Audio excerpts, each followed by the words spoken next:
Welcome to TVBS Meeting Room, where we tackle global issues with a view from Taiwan. I'm your host, Wenqi Yu, and today we're speaking to Alexander Gray, who was Chief of Staff of the White House National Security Council under the Trump administration.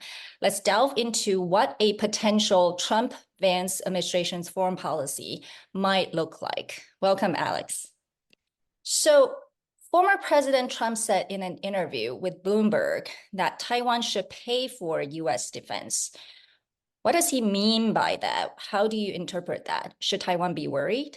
I don't think Taiwan should be worried, but what I think Taiwan should be focused on is the reality that the United States, in the world that we live in, and this reality of American politics today, the United States is going to expect everyone with whom we have a substantial security obligation and a substantial security relationship to pay large amounts of their GDP toward defense if they want American support, particularly military support.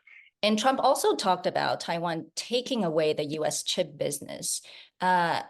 So in your view, how will a second Trump administration semiconductor policy be different? Well, look, I think that the Trump administration, obviously was early on supportive of the type of industrial policy that led to the CHIPS Act. We have to be able to have a domestic capacity, whether the company who's doing that manufacturing is a foreign domiciled company or it's an American company. They need to have production facilities in the United States for our own supply chain security and our economic security. And so I think you'll continue to see President Trump supporting the type of semiconductor policy that he did in his first term. We want to talk about the VP candidate, J.D. Vance, because it's a relatively new face and hasn't said much about foreign policy. What, in your view, might he play a role in U.S. foreign policy? But on foreign policy, I think what he does is he speaks for people who want to focus on rebuilding our industrial capacity at home, who want to rebuild the manufacturing capacity that has been taken away by terrible trade deals over the last 30 years. And I think he's going to be someone who's very focused on China. He's spoken very eloquently about the number one national security threat facing the United States is the Chinese Communist Party. And so I think rather than allowing our foreign policy to diverge into kind of non-core national interests, I think what you'll see is Senator Vance serving as a very powerful voice for the United States staying focused on our paramount national security challenge, which is the PRC.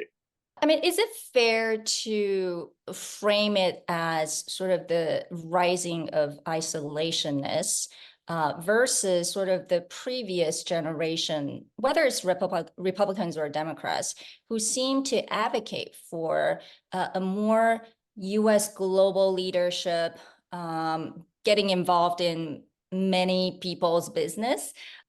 So I actually disagree with that. President Trump believed strongly in peace through strength. That's what he believed. That was his foreign policy doctrine. This is the idea that we don't get involved very often because we have a core set of interests and we focus on those core interests. So let's focus on that, right? You mentioned where the U.S. has core interests. Is Taiwan part of it? What I will tell you is, if you look at how President Trump governed in his first term, and you look at the way in which President Trump supported Taiwan through the high-level visits that we engaged in, through the arms sales, through the way in which Secretary Pompeo clarified our position towards Taiwan and the contact guidelines, taking away the absurd restrictions on how Taiwan can conduct itself in Washington. I would say that shows just how seriously that we took the U.S.-Taiwan relationship.